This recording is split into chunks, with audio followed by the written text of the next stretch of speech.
அஸ்ஸலாமு அலைக்கும் friends, welcome back to Farsana kitchen. I hope நீங்கள் எல்லோரும் நல்லா இருப்பீங்க நம்புகிறேன். அல்ஹம்துலில்லாஹ் நானும் நல்லா இருக்கேன்.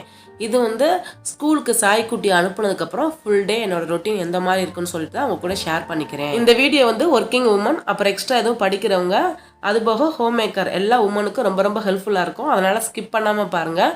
நான் எந்த வீடியோவுமே இப்படி சொல்ல மாட்டேன், ஸ்கிப் பண்ணாமல் பாருங்கண்டு. இதை சொல்கிறேன்னா கண்டிப்பாக நிறையா டிப்ஸ் உங்கள் கூட ஷேர் பண்ணிக்கிறோன்னு நினைக்கிறேன். உங்களுக்கு ரொம்ப யூஸ்ஃபுல்லாக இருக்கும். இது வந்து தேர்ஸ்டே ஒரு 9:30க்கு மேலே மார்னிங் எடுத்த வீடியோ. எல்லா நேரமும் நம்மளும் பிரிஸ்காகவே இருக்க முடியாது. சாய்க்குட்டி ஸ்கூலுக்கு போனதுக்கப்புறம் நம்ம கிளாஸ் இருந்துச்சுன்னா நானும் உடனே போயிடுவேன். இந்த மாதிரி நமக்கு அப்பப்போ தான் ஃப்ரீயாக டைம் கிடைக்கும். அந்த நேரத்தில் டிவியை போட்டுட்டு அப்படியே சாங்ஸு இல்லை நியூஸ் இந்த மாதிரி எது வேணாலும் கேட்பேன். நியூஸ் முன்னாடிலாம் கேட்குற பழக்கம் இருக்காது எனக்கு. இப்போ நம்ம ஸ்டடீஸ் போனதுக்கப்புறம் சரி அதுக்காகச்சும் கொஞ்சம் யூஸ்ஃபுல்லாக இருக்கட்டும்னு சொல்லிட்டு அப்படியே அதே அப்பப்போ போட்டு கேட்டுக்கிருவேன். ஆனால் இப்போ சாங்ஸ் தான் போட்டு விட்ருக்கேன். அப்புறம் நிறைய சப்ஸ்கிரைபர் வந்து அக்கா நீங்கள் எப்பயுமே வீட்டில் சால் போட்டு தான் இருப்பீங்களான்னு கேட்குறீங்க. நான் கிடையாது, எல்லா முஸ்லீமுமே மேக்ஸிமம் சால் போட்டு தான் இருப்பாங்க. நான் அப்படி தான். ஆனால் ஃபுர்கா வந்து வெளியில் போனால் மட்டும்தான் போடுவேன், வீட்டிலலாம் போட மாட்டேன். ஷாலுமே வீட்டில் பின் பண்ணி போட்டிருக்க மாட்டேன், சும்மா தான் போட்டிருப்பேன். பட் வீடியோக்கு எடுக்கிறப்ப நம்ம பின் இல்லாமல் மேக்ஸிமம் வர முடியாது. ஒரு சில டைம் பின் இல்லாமல் போட்டிருப்பேன். ஆனால் மேக்ஸிமம் பின் இருந்து போட்டால் கொஞ்சம் பார்க்க ப்ரொஃபஷ்னலாக இருக்கும். நாங்கள் தூங்கும் போது எப்பயுமே ஜன்னல் திறந்து வச்சு தான் தூங்குவோம். ஏன்னா ரொம்ப மாடி வீடாக்குன்னு கொஞ்சம் வெயில் அதிகமாக இருக்க மாதிரி இருக்கும். அதுக்கப்புறம் மார்னிங் நமக்கு ஒரு 6 மணிக்கே ஃபுல்லாக வெயில் அடிக்க ஆரம்பிச்சிடும் வீட்டுக்குள்ளேயே. அதனால் அப்பப்போ ஜன்னலை வந்து மார்னிங் க்ளோஸ் பண்ணி விட்டுருவேன். கிச்சன் ஜன்னல் மட்டும்தான் திறந்துருக்கும். அஸ் யூஷுவல் நமக்கு எப்பயும் போல் காலையில் க்ளீனிங் வேலை ஸ்டார்ட் ஆயிரும். எனக்கு சமைக்கும் பொழுது கிச்சன் மட்டும்தான் எப்பயுமே க்ளீனாக இருக்கும். மற்றபடி வீடெல்லாம் அப்படியே தான் கிடக்கும்.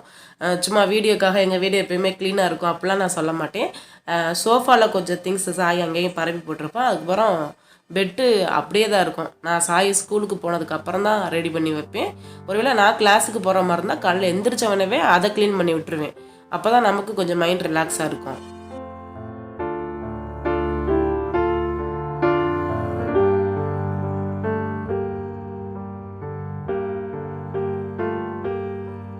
நாங்கள் இருக்க வீடு வந்து ஓன் ஹவுஸாக ரெண்டல் ஹவுஸான்னு கேட்டிருந்தேங்க. இது வந்து ரெண்டல் ஹவுஸ் தான், ஃபஸ்ட் ஃப்ளோரில் இருக்குது. அதனால் எப்பயுமே வீடு கொஞ்சம் வெளிச்சமாகவே இருக்கும். ரொம்ப வெளிச்சமாக இருக்கிறதுனால நம்ம கேமரா ஆன் பண்ண விட நமக்கு ரொம்ப கிளார் அடிக்கும். அதனாலவே ரொம்ப தூரத்தில் இருந்தால் சுத்தமாக ஃபேஸ் தெரியாது. ரொம்ப வெளிச்சம் அதிகமாக இருந்தால் நமக்கு அப்படி தான் இருக்க மாதிரி இருக்கும். அப்புறம் வந்து 2 பெட்ரூம், ரொம்ப பெரிய ஹவுஸும் கிடையாது, அதே நேரத்தில் ரொம்ப சின்ன ஹவுஸும் கிடையாது. 2 பெட்ரூம், ஹால், கிச்சன், அதுக்கப்புறம் எக்ஸ்ட்ரா ஒரு ஸ்டோர் ரூம் இருக்கும். அப்புறம் போர்ட்டிகோ. கண்டிப்பாக சீக்கிரமாக நான் வந்து ஹோம் டூர் போடுறேன். நிறைய ஃப்ரெண்ட்ஸ் அதையும் கேட்டிருந்தேங்க. அப்புறம் நம்ம மெயினான விஷயத்துக்கு வருவோம். நான் வந்து இதை எல்லா உமன்ஸுமே பார்க்கணும்னு சொல்லியிருந்தேன் ஸ்கிப் பண்ணாமல். அது ஏன்னா நம்ம எவ்வளோ தான் நம்ம வீட்டில் வேலை பார்த்துக்கிட்டே இருந்தாலும் பார்க்குறவங்க எல்லோரும் என்ன சொல்லுவாங்க, இந்தாவ சும்மா இருக்கா, வீட்டில் தானே சமைச்சிக்கிட்டு இருக்கா அப்படின்னு தான் சொல்லுவாங்க. அதனால் கண்டிப்பாக நமக்கு சமைச்சாலுமே அதையுமே நம்ம ஒரு ப்ரொஃபஷனல் எடுத்து பண்ணணும். நமக்குன்னு ஏதாச்சும் ஒரு ஐடென்டிட்டி, அது எந்த வேலையாக இருந்தாலும் பரவாயில்ல, சமைக்கிறதா இருக்கலாம், இல்லை நீங்கள் ஒரு பெரிய போஸ்டிங்கில் இருக்கலாம், இல்லை ஒரு சின்ன ஒரு குழுவில் ஒரு மெம்பராக இருக்கலாம். ஏதோ ஒரு விஷயத்தில் உங்களுக்கான ஒரு ஐடென்டிட்டியை வந்து நீங்கள் கிளியர் பண்ணிக்கிறணும். அப்போ தான் வந்து நம்ம எல்லா இடத்துலையுமே தனியாக தெரியும். இதுக்காக வந்து நான் சும்மா வீடியோக்காகன்னு சொல்கிறேன்னு நினைக்காதீங்க. உண்மையிலே நிறைய பேரோட லைஃப்பில் இந்த மாதிரி மூமெண்ட்ஸ் வந்து வந்துட்டு போயிருக்கும். சில நேரம் நம்ம ஃபீல் பண்ணுவோம். நானே முக்கால்வாசி அதுக்காக தான், நம்ம என்ன தான் படிச்சிருந்தாலும் நமக்குன்னு ஒரு ஐடென்டிட்டி வேணும்னு சொல்லி தான் நான் வந்து கண்டிப்பாக ஜாப்க்கு ட்ரை பண்ணுறேன். ஏன்னா யூடியூப்பில் எனக்கு இன்னும் சரியான ரெகக்னேஷன் கிடைக்கல. ஒருவேளை இதில் கிடச்சிருந்தா நான் இதில் கண்டிப்பாக ஸ்டே பண்ணி இருந்திருப்பேன். இதை வந்து நான் கண்டினியூ பண்ணுவேன், விடுவேன்னு சொல்லலை, கண்டினியூ பண்ணுவேன். ஆனால் எனக்குன்னு தனியாக ஒரு ஐடென்டிட்டி வேணுங்கிறதுக்காக தான் நான் படிச்சுக்கிட்டு இருக்கேன். அதனால முடிஞ்ச வரைக்கும் எல்லா பெண்களுமே தனக்கான ஒரு அடையாளத்தை ஏற்படுத்திக்கோங்க. அது வந்து உங்களுக்கு ரொம்ப ரொம்ப ஹெல்ப்ஃபுல்லாக இருக்கும். அப்போ தான் நம்ம ஒரு இடத்துல தனியாக தெரியுங்கிறது நமக்கு பெரிய நம்பிக்கையை கொடுக்கும். நம்ம 4 பேருக்கு வந்து ஒரு ரோல் மாடலாக இருக்கணும். அது அம்மாங்கிற ஒரு ரோல் மாடலாக கூட இருக்கலாம். எல்லா விஷயமா இருந்தாலும் நம்ம தனியாக தெரியணுங்கிற மட்டும் கண்டிப்பாக நீங்கள் ஞாபகம் வச்சுக்கோங்க. இந்த வீடியோ மூலமாக நீங்கள் அதை செய்வீங்க நம்புகிறேன். கண்டிப்பாக நானுமே இனிமேல் தான் அதை ஃபாலோ பண்ணணும். கையோடைய சோஃபாவையும் க்ளீன் பண்ணி விட்டாச்சு. எனக்கு இது க்ளீன் பண்ணுறது வந்து பெரிய வேலையாக இருக்குது. தட்ட தூசி வந்துக்கிட்டே இருக்குது. எல்லாருமே இதை வேக்யூம் வச்சு தான் க்ளீன் பண்ணணும்னு சொல்கிறாங்க. எங்கள் வீட்டில் அது கிடையாது. அது இல்லாமல் எந்த மாதிரி இதை க்ளீன் பண்ணலான்னு சொல்லிட்டு ஐடியா இருந்தால் கண்டிப்பாக கீழே ஷேர் பண்ணுங்கள். என்னை மாதிரி வேக்யூம் இல்லாத வீட்டுக்கு ரொம்ப ரொம்ப யூஸ்ஃபுல்லாக இருக்கும். அப்புறம் என்னோடய ஸ்டடீஸ் பற்றி பார்க்கலாம். நான் வந்து எம்எஸ்சி எம்ஃபில் மைக்ரோபயாலஜி பண்ணியிருக்கேன். எனக்கு வந்து அப்போவே நிறைய ப்ரைவேட்டாக ஜாப் கிடச்சிச்சு. ஆனால் சாய் சின்ன பிள்ளையாக இருக்கிறதுனால எனக்குமே பெருசாக வேலைக்கு போகணுன்னு இன்ட்ரெஸ்ட் கிடையாது. டாக்டரானும் சின்ன வயசில் ஆசை இருந்துச்சு. ஆனால் வந்து அதெல்லாம் அப்படியே கனவாகவே பறந்து போயிடுச்சு. நம்மளோட சேனலில் நான் முடிஞ்ச வரைக்கும் எல்லா கமெண்ட்ஸ்க்குமே ரிப்ளை பண்ணிடுவேன். இப்போயுமே அதை தான் செஞ்சுக்கிட்டு இருக்கேன். ஒருவேளை நான் ஒரு 2 months கழித்து பார்த்துருந்தா கூட அந்த மெசேஜை சாரி ஃபார் லேட் ரிப்ளை அப்படின்னு சொல்லி போட்டிருப்பேன். நீங்கள் நோட் பண்ணியிருந்தீங்கன்னா தெரியும். மெசேஜ் பண்ணிக்கிட்டு இருக்கும்போதே என்னோடய ஹஸ்பண்ட் கால் பண்ணிட்டாங்க. வீடியோ கால் தான் பேசிக்கிட்டு இருந்தாங்க. நிறைய பேர் வந்து அண்ணாவை காட்டுங்கன்னு சொல்லியிருந்தேங்க. நான் சீக்கிரமாக அவங்கள ஒரு வீடியோ எடுத்து நம்ம சேனலில் போஸ்ட் பண்ணுறேன். இப்போ வந்து டிஎன்பிஎஸ்சி குரூப் 2 and 4 அதுக்கப்புறம் என்னோட ஜாப் ரிலேட்டட் சம்மந்தமாக ஜாப் ரிலேட்டட்னா இப்போ எங்கள் சைட்லேருந்து பார்த்தோம்னா ஹெல்த் இன்ஸ்பெக்டர் அந்த மாதிரி என்ன பயாலஜி சம்மந்தமாக இருக்கும் அந்த போஸ்டிங் எல்லாமே போடுவாங்க. அதுவுமே ட்ரை பண்ணிக்கிட்டு தான் இருக்கேன். நான் எப்படி டைம் டேபிள் போட்டு படிக்கிறதுக்கு வச்சுருக்கேன்னா மொத்தம் 200 கொஷின் இருக்கும். அதில் 100 வந்து தமிழ் 6th to 12th வரைக்கும், 19 கொஷின் வந்து இதிலே கவர் ஆயிரும். ஒரு 10 கொஷின் மட்டும் பழைய புக்கிலேருந்து கேட்பாங்க. மீதி இருக்கக்கூடிய 100 மார்க் வந்து ஜென்ரல் ஸ்டடீஸ். இதில் வந்து நான் ஐஎன்எம், பாலிட்டி, அதுக்கப்புறம் மேக்ஸ், இந்த 3 மட்டும் தான் கவனம் செலுத்துகிறேன். அது போக லா இருக்கும்ல, இப்போ நம்ம இந்த விதிப்படி இப்படி நடக்கணும்னு சொல்லுவாங்கள்ல, அதில் வந்து ஒரு 300 லா கிட்ட இருக்கும். அதை நம்ம மக்கப் பண்ணி தான் வச்சு ஆகணும், வேறு வழியே கிடையாது. ஏன்னா எனக்கு அதை படித்து புரிஞ்சுக்கிற அளவுக்குலாம் கிடையாது. அதனால் நான் மக்கப் பண்ணிட்டு இப்போயே பாதிக்கு மேலே மக்கப் பண்ணி வச்சுருக்கேன். ஸோ நம்ம தமிழ் கவர் பண்ணாலே நம்ம 90 மார்க்ஸ் ஸ்கோர் பண்ணிடலாம். கவர்னால் நல்லா படிச்சிருக்கணும், ஒரு 3 times ஆச்சும் நம்ம ரிவைஸ் பண்ணியிருக்கணும். அப்புறம் வந்து ஐஎன்எம்லேருந்து ஒரு 15 கொஷின் வந்துடும். அப்புறம் அதுக்கு போகிறதுக்காக பாலிட்டி அதுலேயும் ஓரளவு கொஷின் வரும். அப்புறம் வந்து மேக்ஸ் வந்து 25 கொஷின். அதை நம்ம போட்டு போட்டு பார்த்துக்கிட்டே இருக்கணும். ஆப்டிடியூட் ரீசனிங் தான் அதிகமாக இருக்கும். அதில் நம்ம போட்டு போட்டு பார்த்தாலுமே ஒரு 20 கொஷின் கவர் பண்ணிடலாம். அப்புறம் நமக்கு சயின்ஸ் வந்து ஓரளவுக்கு நல்ல நாலேஜ் இருக்குது.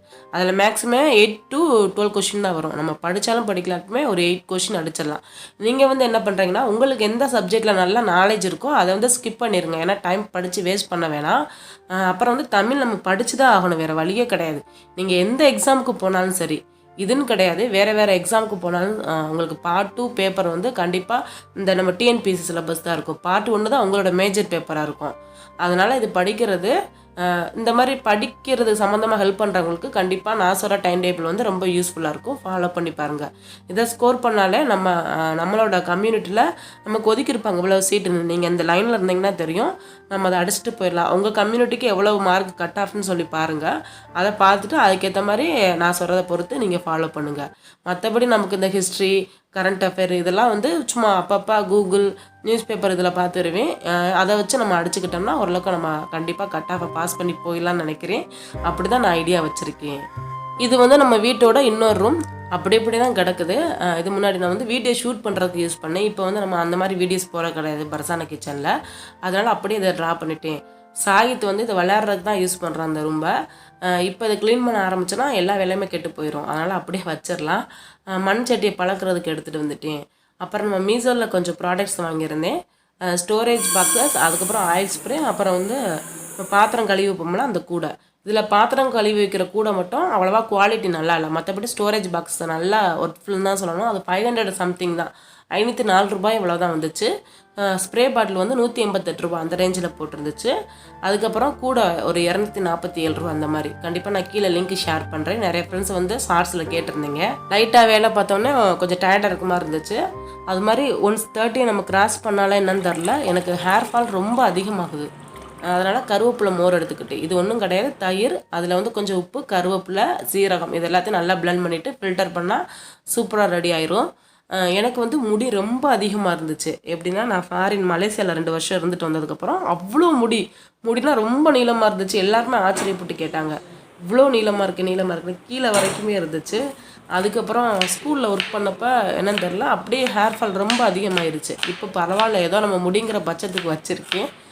ஆனால் வந்து ஒரு 3 months நான் இந்த கருவேப்பிலை தலைக்கு தேய்ச்சி குளிக்கிறது, செம்பருத்தி இலை தேய்ச்சி குளிக்கிறது இதெல்லாம் கண்டினியூ பண்ணோன்னா வேறு எந்தமே எக்ஸ்ட்ரா நான் ப்ராடக்ட் தான் யூஸ் பண்ணல.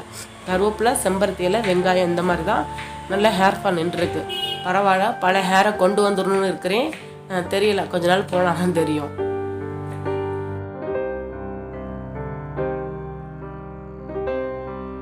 மண்சட்டிலாம் அரிசி தண்ணி ஊற்றி வச்சுட்டு கையோட சாப்பாடையும் வச்சுட்டேன். ஒரு வடைச்சட்டி வச்சுட்டு அதில் நல்லெண்ணெய் சேர்த்துக்கோங்க. மீன் குழம்பு வச்சிடலாம். நல்லெண்ணெய் தான் மீன் குழம்புக்கு சூப்பராக இருக்கும்.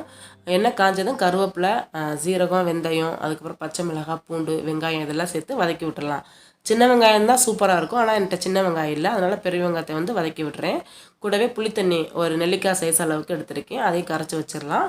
இது கூடவே ஒரு கரண்டி குழம்புத்தூள் இதிலவே வந்து மஞ்சத்தூள், சீரகத்தூள், மல்லித்தூள் எல்லாமே இருக்கும். நல்லா கலக்கி விட்டுறலாம். அதே மாதிரி நறுக்கி வச்ச 2 தக்காளி சேர்த்துட்டு அதையும் வதக்கி விட்டுருங்க. குழம்பு பொடி ரெசிபி நம்ம சேனலில் போட்டிருக்கேன். அதையும் நான் கீழே வந்து லிங்க்கில் ஷேர் பண்ணுறேன். அதுக்கப்புறம் கொஞ்சமாக தேங்காய் அரைச்சி சேர்த்துடலாம். ஏன்னா தேங்காய் அரைச்சி சேர்க்குறப்ப குழம்போட டேஸ்ட் இன்னும் நல்லாயிருக்கும். இது வந்து ஒரு மெத்தடு. அது மாதிரி தேங்காய் எல்லாமே வைக்கலாம், அதுவுமே டேஸ்ட் நல்லா தான் இருக்கும். எப்பயுமே ஒரே மாதிரி சாப்பிட்டா போர் அடிக்கும்ல, அதனால கொஞ்சம் அப்பப்போ வித்தியாசமாக செய்கிறது. வீட்டுக்கிட்ட வந்து காலையில் மீன் வந்துச்சு. 1/2 கிலோ மட்டும் தான் வாங்கியிருந்தேன். ஏன்னா சாய் வந்து அவ்வளோவா சாப்பிட மாட்டான். மீனை கையோடு வாஷ் பண்ணி ஃப்ரிட்ஜுக்குள்ளே வச்சுட்டேன். ஏன்னா வெளியில் இருந்துச்சுன்னா நம்ம வீடியோ ஷூட் பண்ணிக்கிட்டே இருக்கிறவங்க டைம் ஆயிடும். அதனால் ஃப்ரிட்ஜுக்குள்ளே வச்சுட்டு நம்ம தேவைப்படுறப்ப சமைச்சிக்கலாம்.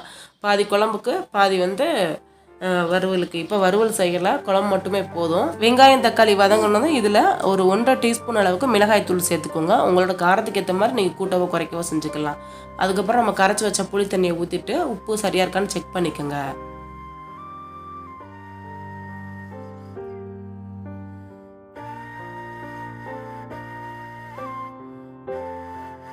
கையோடவே பொரிக்கிறதுக்கு மீன் மசாலா பரட்டி வச்சுட்டு நைட்டுக்கு தான் பொரிக்கணும், இப்போ பொரிக்கலை. கையோடவே சாதத்தையும் வடிச்சிடுறேன். நைட்டுக்குமே சேர்த்து சாப்பாடு வச்சுட்டேன். காலையில் வந்து சாயத்துக்கு சப்பாத்தி தான் கொடுத்து விட்டுருந்தேன். ஒரு நாளைக்கு முந்தின பூரி மாவு மிச்சம் இருந்துச்சு, அதில் வந்து சப்பாத்தி போட்டு கொடுத்துருந்தேன். சாய் 3 நேரம் சப்பாத்தி 3 நேரம் தோசை கொடுத்தாலும் சாப்பிடுவான். ஆனால் இருந்தாலும் சாப்பாடு கொடுக்குற மாதிரி வராதுல்ல, அதனால் மதியானத்துக்கும் நைட்டுக்கும் சேர்த்து வச்சுருக்கேன். அவன் ஸ்கூல் விட்டு வந்ததுக்கப்புறம் தான் சாப்பாடு ஊட்டி விடணும். அதே மாதிரி ஒரு சில ஃப்ரெண்ட்ஸ் வந்து அக்கா சாய்க்குட்டிக்கு சாப்பாடு ஊட்டாதீங்கன்னு சொல்லியிருந்தீங்க. அவன் டிஃபன் ஐட்டம் 3 நேரம் கொடுத்தாலும் சாப்பிடுவான். ஆனால் சோறுலைன்னா வெரைட்டி ரைஸ் சாப்பிடுவான். இந்த புளிக்குழம்பு, மீன் குழம்பு, உருண்டை குழம்பு இதெல்லாம் சுத்தமாக சாப்பிட மாட்டான். நான் அப்படியே ஆப்போசிட், எனக்கு ரொம்ப பிடிக்கும். நம்ம ஊட்டி விட்டால் வேறு வழி இல்லாமல் ஒரு 5-6 வாயாச்சும் வாங்கிக்கிடுவான். 2வது அம்மாங்கிறது பிள்ளைங்க எவ்வளோ வயசானாலும் நம்ம அம்மா தான், அதனால் ஊட்டுறது என்னை பொறுத்தளவு தப்பு கிடையாது. சாயத்துக்கு சொல்லியிருந்தில மீன் குழம்பு சுத்தமாக பிடிக்காது. அதனால் நம்ம மட்டும் ஹெல்த்தியாக சாப்பிட்டா எப்படி, அவனுக்காக கொஞ்சம் நட்ஸு லட்டு ரெடி பண்ணிக்கிட்டு இருக்கேன். அதுக்கு ஒன்றும் கிடையாது. உரிச்ச வேர்க்கடலை இருக்குல்ல, அது வந்து ஒரு கப் எடுத்தோம்னா 1/2 கப் அளவுக்கு போட்டு கடலை, அதுக்கப்புறம் பாதாம், முந்திரி, பிஸ்தா இது எல்லாமே ஒரு 5-10 உங்கள் குவான்டிட்டியை பொறுத்து நீங்கள் வந்து கூட்டவோ குறைக்கவோ செஞ்சுக்கலாம். கூடவே வாசனைக்காக ஒரு ஏலக்காய், இது எல்லாத்தையுமே சேர்த்து மிதமான சூட்டில் ஒரு 2லேருந்து 3 நிமிஷம் வரைக்கும் வறுத்தா போதும். ரொம்ப நேரம் வறுக்கணும்னு அவசியம் இல்லை. இந்த சைடு பார்த்தோம்னா மீன் குழம்பு நமக்கு ஓரளவுக்கு ரெடி ஆயிடுச்சு. அதில் மல்லி இலை தூவிட்டு ஸ்டவ் ஆஃப் பண்ணி வச்சிடலாம். இதை வறுக்கும் பொழுதே லைட்டாக கொஞ்சமாக நெய் சேர்த்துக்கோங்க, அப்போ வந்து வாசனையாக இருக்கும். ஓரளவுக்கு வறுபட்டதுக்கு அப்புறம் இதில் ஒரு கைப்பிடி அளவுக்கு எள்ளு சேர்த்துக்கோங்க. கருப்பு எல்லாம் இருந்தாலும் சேர்த்துக்கலாம், வெள்ளை எல்லாம் இருந்தாலும் சேர்த்துக்கலாம். நான் வந்து வெள்ளை எள்ளு தான் சேர்த்துக்கிறேன். எள்ளு சேர்த்ததுக்கப்புறம் ஸ்டவ் ஆஃப் பண்ணிடுங்க. ரொம்ப நேரம் வேணாம், ஏன்னா அந்த சூட்டிலே அது வந்து லைட்டாக பொரிஞ்சிரும். கூடவே இதில் இனிப்புக்காக நான் வந்து ஒரு 3 டேபிள் ஸ்பூன் நாட்டு சர்க்கரை சேர்த்துக்கிறேன். உங்களோட இனிப்புக்கு ஏற்ற மாதிரி நீங்கள் கூட்டவோ குறைக்கவோ செஞ்சுக்கலாம். நமக்கு பசி வந்துடுச்சு, அவ்வளோதான். ரொம்ப டைம் ஆயிடுச்சுலாம், நம்ம வேலை வேறு நிறைய பார்த்துட்டோம். அதுக்கப்புறம் சாப்பிடலாம். வெறும் மீன் குழம்பு சாதம் மட்டும்தான், மீன் பொரிக்கலாம், நைட்டுக்கு தான் பொரிச்சுக்கணும். சாப்பிட்டதுக்கப்புறம் லைட்டாக தூங்கிடலாம். ஏன்னா இப்போ வந்து நம்ம தூங்கினா தான் கரெக்டாக வந்து வெயிட்டை மெயின்டைன் பண்ண முடியும். ஓரளவுக்கு குறிப்பிட்ட நேரமாச்சும் தூங்கணும்.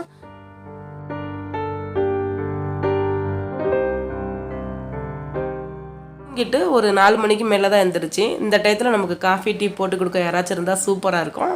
ஆனால் நம்ம ட்ரீமில் மட்டும்தான் அது நடக்கும், நம்ம தான் வந்து போட்டுக்கிறணும். சாய்த்து வர டைம் ஆயிடுச்சு. அதுக்குள்ளே நம்ம ஆற வச்சுருந்த அந்த வறுத்ததெல்லாம் ரெடியாக இருந்துச்சு. அதையும் நம்ம மிக்சரில் போட்டு பிளெண்ட் பண்ணி எடுத்துடலாம். இந்த லட்டு மாவுக்கு கன்சிஸ்டன்சி வந்து ரொம்ப திப்பியாகவும் இருக்கக்கூடாது, அதே நேரத்தில் ரொம்ப நைஸாகவும் இருக்கக்கூடாது.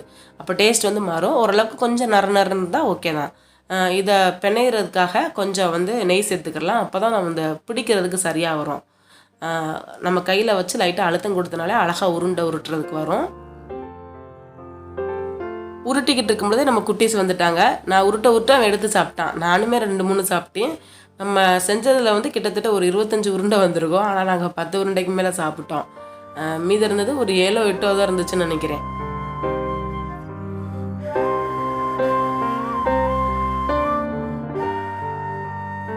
அதுக்கப்புறம் ஈவினிங் ஒர்க் அஸ் யூஷுவல் எல்லா அம்மாவுமே செய்கிறதா. சாகித் வந்து மேக்ஸிமம் ஹோம் ஒர்க் அவனே செஞ்சிருவான். ரொம்ப ரேராக தான் என்கிட்ட கேட்பான். ஒரு சில டவுட் மட்டும் கேட்டான், அதை மட்டும் சொல்லி கொடுத்தேன். நைட்டு டின்னரும் முடிச்சாச்சு. இன்றைக்கி நைட்டு வந்து நமக்கு ரொம்ப வேலை இல்லை, ஏன்னா எல்லா வேலையுமே மதியானம் முடிச்சிட்டோம். சாய் வந்து வெளியில் அவன் ஃப்ரெண்ட்ஸ் கூட பேசிக்கிட்டு இருந்தான். சாயத்தோட ஃப்ரெண்ட்ஸ் எல்லாம் பார்த்தோம்னா ரொம்ப குட்டி பையங்களாக தான் இருப்பான். குட்டி குட்டி பையனா அவங்களாம் வந்து 3rd 2nd படிக்கிறவங்களா இருப்பாங்க. இவன் வந்து 6th படிக்கிற பையன். மழை வர மாதிரி இருந்துச்சு, அப்புறம் வீட்டுக்குள்ளே கூட்டி போயிட்டேன். இப்போ கொஞ்ச நாளாகவே மழை நைட்டில் அடிக்கடி வருது, அதனால் இந்த மாதிரி டயத்தில் கொஞ்சம் வார்ம் வாட்டர் மட்டும் வச்சு குடிச்சுக்கிருவோம்.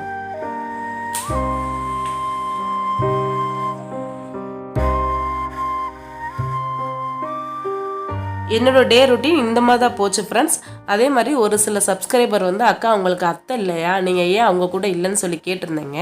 அவங்க வந்து என்னோட ஹஸ்பண்ட் சின்ன வயசில் இருக்கும் பொழுதே வஃபாத் ஆகிட்டாங்க, அதாவது 5 வயசில் இருக்கும் பொழுதே. அதுக்கப்புறம் என்னோட மாமனார் செகண்ட் மேரேஜ் பண்ணிவிட்டு அவங்க ஒரு ஃபேமிலியாக செட்டில் ஆகிட்டாங்க. ஸோ இதுதான் ரீசன். அம்மாவுமே வந்தால் 2 நாள் தான் இருப்பாங்க, இல்லை ஒரு 1 வீக் இருப்பாங்க. அதுக்கப்புறம் அவங்க கிராமத்துக்கு போயிடுவாங்க. அவங்க அந்த லைஃப்லேயே வாழ்ந்து பழகிட்டாங்க. நம்ம வந்து இங்கே படிப்பு இப்படி இருக்கிறதுனால நம்ம இங்கே வந்து தான் ஆகணும். இதுதான் நம்மளோட லைஃப், அதை மூவ் பண்ணி தான் ஆகணும். நம்ம சில விஷயங்களை ஏற்றுக்கிற முடியலாட்டியும் வாழ்ந்து ஆகணும் அப்படிங்கிற கட்டாயத்தில் நம்ம இருக்கிறோம். அதே மாதிரி நான் மறுபடியும் சொல்லிக்கிறேன், கண்டிப்பாக நமக்குன்னு ஒரு ஐடென்டிட்டி வேணும் ஃப்ரெண்ட்ஸ். நீங்கள் இந்த மாதிரி கோல் வச்சுருந்தீங்க, இப்போ அதுக்கு ட்ரை பண்ணிக்கிட்டு இருக்கீங்களான்னு சொல்லிட்டு கீழே கமெண்ட்ஸில் ஷேர் பண்ணுங்கள். அது நிறைய ஃப்ரெண்ட்ஸ்க்கு வந்து யூஸ்ஃபுல்லாகவும் இருக்கும், இன்ட்ரெஸ்டிங்காகவும் இருக்கும் அந்த லைஃப்பை படிக்கிறதுக்கு. ஓகே ஃப்ரெண்ட்ஸ், வேறு ஒரு வீடியோவில் பார்க்கலாம். இந்த வீடியோ பிடிச்சிருந்துச்சுன்னா கண்டிப்பாக பர்சானா கிச்சனை சப்ஸ்கிரைப் பண்ணுங்கள். Tata bye. அண்ட் சமையலுக்கு புதுமை சேர்க்கட்டும்.